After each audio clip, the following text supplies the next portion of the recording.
नमस्कार, आप देख रहे हैं सौगंध टीवी। आपके साथ मैं हूं रूबी सिंह चौहान। दिल्ली में अगले साल फरवरी से पहले विधानसभा चुनाव होने वाले हैं, जिससे पहले आम आदमी पार्टी ने अपनी दूसरी लिस्ट जारी कर दी है। इस लिस्ट में 20 उम्मीदवारों के नाम हैं। आपको बता दें, इससे पहले 21 नवंबर को आम आदमी पार्टी द्वारा पहली लिस्ट जारी की गई थी, जिसमें 11 उम्मीदवारों के नाम थे। इस लिस्ट पर आज चर्चा करना इसलिए ज़रूरी हो गया है क्योंकि इस लिस्ट में कुछ ऐसे नाम शामिल हैं जिनका लेकर कयास लगाए जा रहे थे कि वो इस बार कौन सी सीट से खड़े होंगे। ज़्यादा जानकारी के लिए हमारे साथ हमारे सहयोगी जुड़ चुके हैं, चिराग जैन, जिनसे हम इस लिस्ट के बारे में सारी जानकारी लेंगे और विस्तार से जानेंगे। तो चिराग, जैसा कि हम जानते हैं कि इस लिस्ट में 20 उम्मीदवारों के नाम शामिल हैं और इसमें सबसे स्पेशल जो नाम है वो है अवध ओझा का, जो एक कोचिंग सेंटर जो है, कुछ समय पहले ही वो आम आदमी पार्टी में शामिल हुए थे। क्या लगता है कि उन्हें किस बेसिस पे उन्होंने चुनाव में क्या कर सकते हैं वो क्या? शुक्रिया रूबी। मैं सबसे पहले दिल्ली के लोगों को यही खबर देना चाहता हूं कि आज आम आदमी पार्टी ने सभी कयासों को दूर करते हुए अपनी दूसरी लिस्ट जो है वो जारी कर दी है। हमने देखा 21 नवंबर को आम आदमी पार्टी ने अपनी पहली लिस्ट जारी की थी, जिसमें 11 उम्मीदवारों का नाम था। आज आम आदमी पार्टी ने 20 उम्मीदवारों के नाम जो है घोषित कर दिए, यानी टोटल 70 में से 31 नाम जो है उन्होंने मैदान में उतार दिए। अब ऐसे में सबसे बड़ा डाउट ये खड़ा हो रहा है कि अभी चुनाव आयोग ने डेट अनाउंस भी नहीं की है। उन सब के बावजूद आम आदमी पार्टी ने और आम आदमी पार्टी के सुप्रीमो अरविंद केजरीवाल ने 31 नामों पर मोहर लगा दी। तो ऐसे में जो दूसरे विपक्षी दल है उनकी स्टेटमेंट्स आ रही है कि केजरीवाल को कहीं ना कहीं इस बार डर है कि कहीं दिल्ली हमारे हाथ से फिसल ना जाए। अगर बात हम अवध ओझा की करें तो अवध ओझा अपने आप में एक बड़ा नाम है। बड़े वो कोचिंग चलाते हैं, लगातार चर्चाओं में रहते हैं और उन्होंने कुछ समय पहले जो है वो आम आदमी पार्टी का दामन थामा था। जब वो आम आदमी पार्टी में आए तो ये बात क्लियर हो गई थी कि किसी सीट से वो चुनाव लड़ेंगे, लेकिन ये बात बिल्कुल भी किसी को नहीं पता थी कि वो दिल्ली के उप मुख्यमंत्री की सीट पर ही चुनाव लड़ेंगे, क्योंकि जो मनीष सिसोदिया है वो पटपड़गंज से लगातार विधायक थे और अब उन्हें पटपड़गंज का अवध ओझा को उम्मीदवार बनाया है। मैं ये भी बता दूं, मनीष सिसोदिया जो है जंगपुरा से आम आदमी पार्टी के उम्मीदवार होंगे। जी चिराग, आपने बिल्कुल सही कहा कि जो अवध ओझा हैं इस बार पटपड़गंज से चुनाव लड़ने वाले हैं, जो पहले दिल्ली के उप मुख्यमंत्री की सीट थी।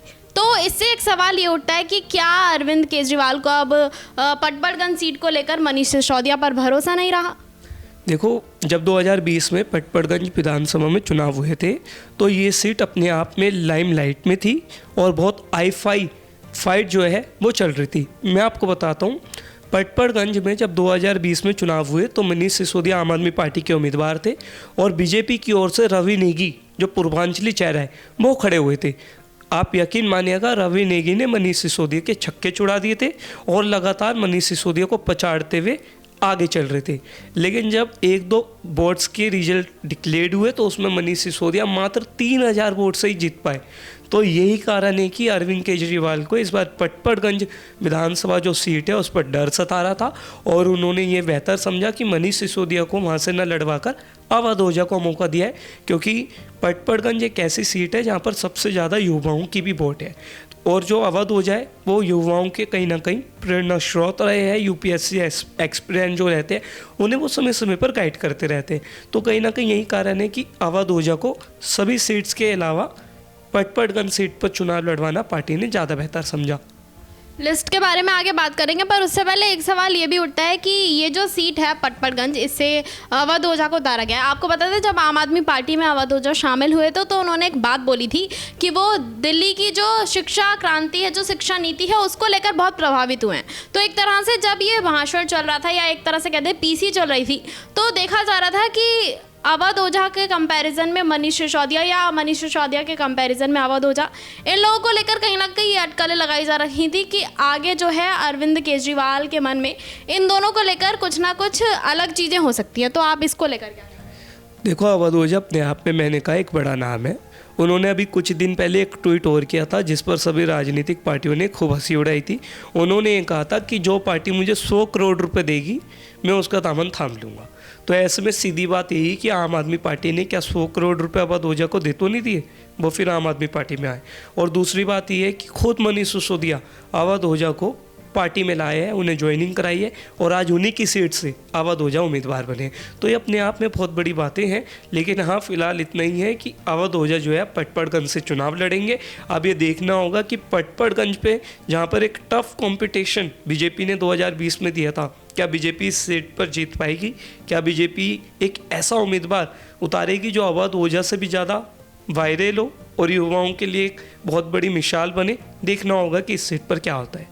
तो अब हम बाकी उम्मीदवारों की बात कर लेते हैं। यहाँ पर हमारे पास लिस्ट है जिसमें 20 उम्मीदवार हैं। इससे पहले मैं आपको बता दूं, जो पहली लिस्ट जारी हुई थी उसमें 11 लोग थे और जिनमें 6 लोग ऐसे थे जो भाजपा से और कांग्रेस से आकर आम आदमी पार्टी में शामिल हुए थे और उन्हीं को आम आदमी पार्टी द्वारा टिकट दी गई। यहाँ पर जो लिस्ट में नाम है उनके बारे में भी बात कर लेते हैं कि कौन कहाँ से आया है और किस सीट से चुनाव लड़ रहा है। तो दिनेश भारद्वाज जो है पहला नाम है, नरेला सीट से हैं, क्या बताएंगे?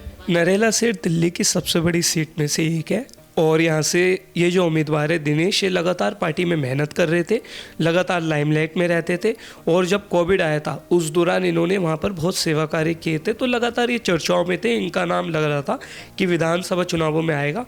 आज उनकी मुझे लगता है मेहनत सफल हुई और पार्टी ने उन्हें मौका दिया। बिल्कुल। और दूसरा नाम यहाँ हम देख रहे हैं सुरेंद्र पाल सिंह बिट्टू का है, जो तिमारपुर में है। सुरेंद्र पाल सिंह बिट्टू ये अपने आप में बहुत बड़ा नाम है रूबी, क्योंकि लगातार जिस तरीके से बिट्टू जो है वो पहले बीजेपी में थे, फिर वो कांग्रेस में आए, फिर वो बीजेपी में आए, यानी उन्होंने बीजेपी और कांग्रेस पार्टी को अच्छे से परख लिया है। अब वो आम आदमी पार्टी में आ गए हैं। मैं आपको ये भी बता दूं, जो बिट्टू है तिमारपुर से पहले 2 बार विधायक भी रह चुके हैं, निगम पार्षद भी रह चुके हैं और अब आम आदमी पार्टी के उम्मीदवार हैं। तिमारपुर की ज़्यादा बातचीत करना इसलिए खास है क्योंकि तिमारपुर के जो विधायक थे दिलीप पांडे, उन्होंने हाल ही में पार्टी से इस्तीफ़ा दिया था और उनके इस्तीफ़ा देने के बाद ये तय हो गया था कि अब वो चुनाव नहीं लड़ेंगे। हालांकि उन्होंने पार्टी नहीं छोड़ी थी, लेकिन आप देख रहे हैं लगातार ये कयास लगाए जा रहे थे कि जिस तरीके से दिलीप पांडे की टिकट काटी गई तो किसे दी जाएगी। आज ये बात बिल्कुल साफ हो गई कि बिट्टू जो है वहाँ से चुनाव लड़ेंगे। एक बात और मैं आपको बताना चाहता हूँ, आम आदमी पार्टी को दिल्ली चुनाव से पहले एक बहुत तगड़ा झटका लगा है। 67 जो आम आदमी पार्टी के कार्यकर्ताओं ने इस्तीफा दिया है, वो 67 के 67 कार्यकर्ता इसी विधानसभा के हैं।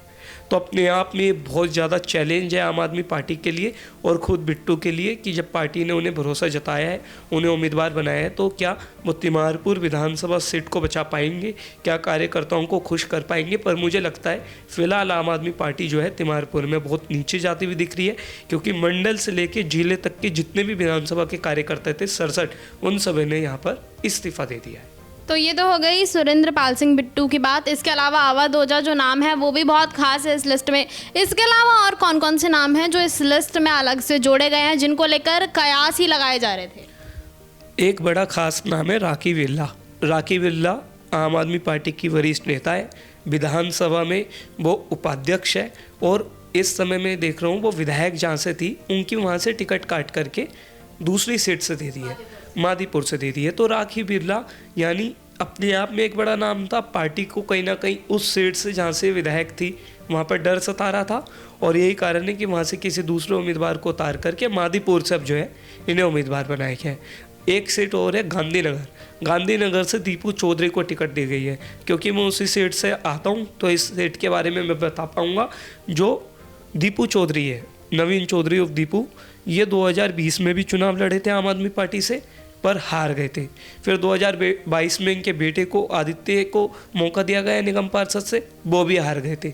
अब 2025 में दोबारा दीपू चौधरी जो है वो आम आदमी पार्टी के उम्मीदवार बने हैं। तो अपने आप में गांधीनगर के लिए बहुत बड़ी बात है कि एक हारे हुए उम्मीदवार पर आम आदमी पार्टी ने दोबारा भरोसा जताया है और उन्हें गांधीनगर का उम्मीदवार बनाया है। वैसे गांधीनगर की हम बात करें तो वहाँ से राजेश शर्मा और तमाम कमल बंसल, कमल अरोड़ा जो है वो भी दावेदारी कर रहे थे, पर पार्टी ने उन्हें दोबारा इग्नोर कर दिया है, उनके पत्ते काट दिए और दीपू चौधरी को जो है वो दोबारा टिकट दे दी है।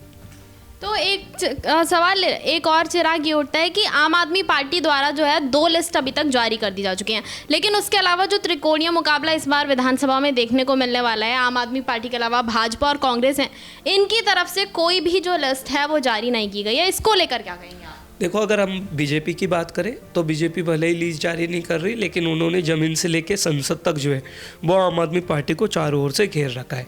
चाहे बात हम बीजेपी की झुग्गी बस्ती अभियान की करें, चाहे बात हम बीजेपी द्वारा केजरीवाल और आम आदमी पार्टी पर लगाए गए बड़े बड़े आरोप, शीश महल घोटाला, ऐसे तमाम घोटालों के बारे में करें, बीजेपी लगातार आम आदमी पार्टी को जो है घेराव कर रही है। और दिल्ली में बीजेपी की इस बार मुझे लगता है उम्मीदें बढ़ गई है, क्योंकि हमने देखा भी पहले महाराष्ट्र में, फिर हरियाणा में, फिर यूपी में लगातार बीजेपी की क्लीन स्वीप हुई है और वो वहाँ पर जीती है। तो यही कारण है कि दिल्ली में बीजेपी जो है स्ट्रॉन्ग होना चाहती है। सूत्रों के हवाले से एक बड़ी खबर मेरे पास ही है कि अब दिल्ली बीजेपी भी जो है 15 तारीख से पहले अपनी पहली लिस्ट जारी कर सकती है। एक बात और मैं आपको बताऊं, इस बार दिल्ली बीजेपी का जो नेतृत्व है वो सिर्फ दिल्ली के फ्लोर लीडर्स पर ही किस्मत नहीं आजमाएगा, वो राष्ट्रीय नेतृत्व तक के उम्मीदवारों को इस बार दिल्ली विधानसभा चुनाव लड़ने का मौका देगा। अगर हम बात परवेश वर्मा की करें, बात हम मीनाक्षी लेखी की करें, या बात हम एनडीएमसी के पूर्व जो रहे 22 चेयरपर्सन सतीश उपाध्याय की करी, सतीश उपाध्याय प्रदेश अध्यक्ष भी थे। अब इन तीनों उम्मीदवारों को बीजेपी जो है दिल्ली विधानसभा मैदान में उतारेगी, ऐसे सूत्रों के हवाले से खबर है। पर हाँ, दिल्ली बीजेपी जो है 15 तारीख से पहले अपनी फर्स्ट लिस्ट जो है जारी कर देगी। बात अगर हम कांग्रेस की करें तो कांग्रेस पार्टी के हमने देखा भी लगातार जो उनके प्रदेश अध्यक्ष है देवेंद्र यादव, वो दिल्ली में न्याय यात्रा कर रहे थे। लगातार कांग्रेस पार्टी, आप क्योंकि जानते हैं लोकसभा में कांग्रेस पार्टी 0 है, विधानसभा में भी 0 है, मात्र एमसीडी में 7 निगम पार्षद है। तो ऐसे में कांग्रेस पार्टी के लिए बहुत बड़ा चैलेंज है कि वो विधानसभा में अपने आप को किस तरीके से रिप्रेजेंट कर पाती है।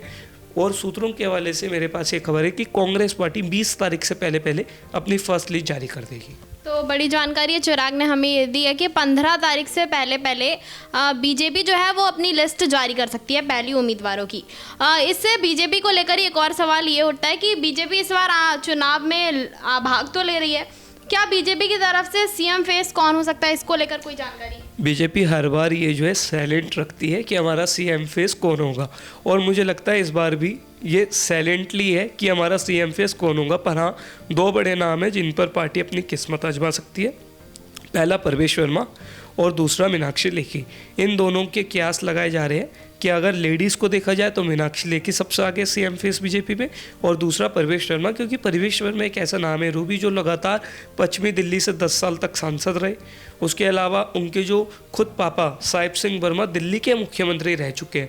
तो ऐसे में कहीं ना कहीं परवेश वर्मा दिल्ली का एक बड़ा नाम है, और मुझे लगता है कि वो सीएम फेस के रूप में हमें दिख सकते हैं। एक बार कांग्रेस की भी बात कर लेते हैं कि कांग्रेस जो है इस बार गठबंधन में चुनाव नहीं लड़ने वाली है, ऐसा उनका खुद का आधिकारिक बयान आया। क्योंकि इससे पहले जब लोकसभा चुनाव हुए थे तब कांग्रेस ने जो है एक तरह से गठबंधन करके चुनाव लड़ा था। हालांकि आम आदमी पार्टी और कांग्रेस दोनों को ही एक भी सीट नहीं मिली थी।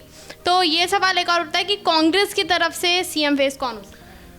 मैं पहले ये बात साफ करना चाहता हूँ कि कांग्रेस आम आदमी पार्टी से गठबंधन पर नाराज नहीं है। आम आदमी पार्टी कांग्रेस से गठबंधन नहीं करना चाहती, क्योंकि आम आदमी पार्टी के जो नेता है अरविंद केजरीवाल, वो बहुत चालाक है और राजनीति के आज के टाइम में चाणक्य है। उन्हें पता है लोकसभा में हम अकेले नहीं लड़ सकते, इसलिए कांग्रेस के साथ गठबंधन किया।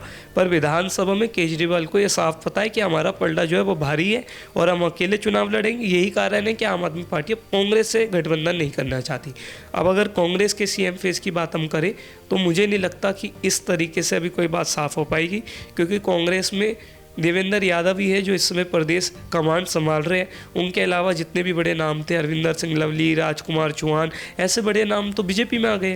तो ऐसे में अपने आप में कांग्रेस पार्टी के लिए और कांग्रेस पार्टी के राष्ट्रीय नेतृत्व, चाहे हम राहुल गांधी की बात करें, प्रियंका गांधी की बात करें, केसी वेणुगोपाल की बात करें, इन सब राष्ट्रीय नेतृत्व पर तय करेगा कि दिल्ली में कांग्रेस पार्टी का सीएम फेस कौन होगा। पर अभी के लिए बात साफ नहीं हो सकती, क्योंकि प्रदेश कांग्रेस के पास ऐसा बड़ा नाम अभी तक कोई नहीं है। चलिए एक आखिरी सवाल से ख़त्म करूंगी कि आम आदमी पार्टी चुनाव तो लड़ रही है, पर जैसा कि अभी कुछ समय पहले अरविंद केजरीवाल ने इस्तीफा दिया था और आतिशी जो हैं वो इस समय मुख्यमंत्री हैं, तो क्या लगता है कि अब जो चुनाव हो जाएंगे इसके बाद आतिशी ही मुख्यमंत्री बनी रहेंगी या दोबारा अरविंद केजरीवाल को कमान सौंप दी जाएगी? मैंने कहा ना, अरविंद केजरीवाल राजनीति के चाणक्य है और उन्होंने इस बात को तभी साफ कर दिया था जब उन्होंने इस्तीफा दिया था।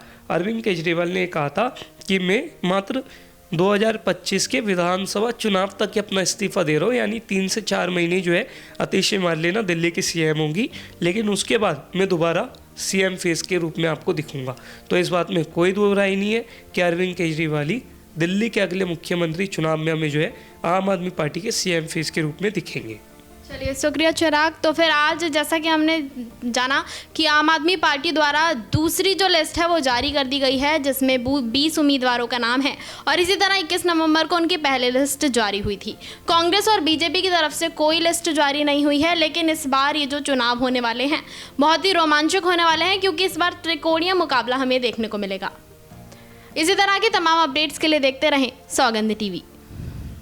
आप देख रहे हैं सौगंध टीवी, सौगंध वतन की।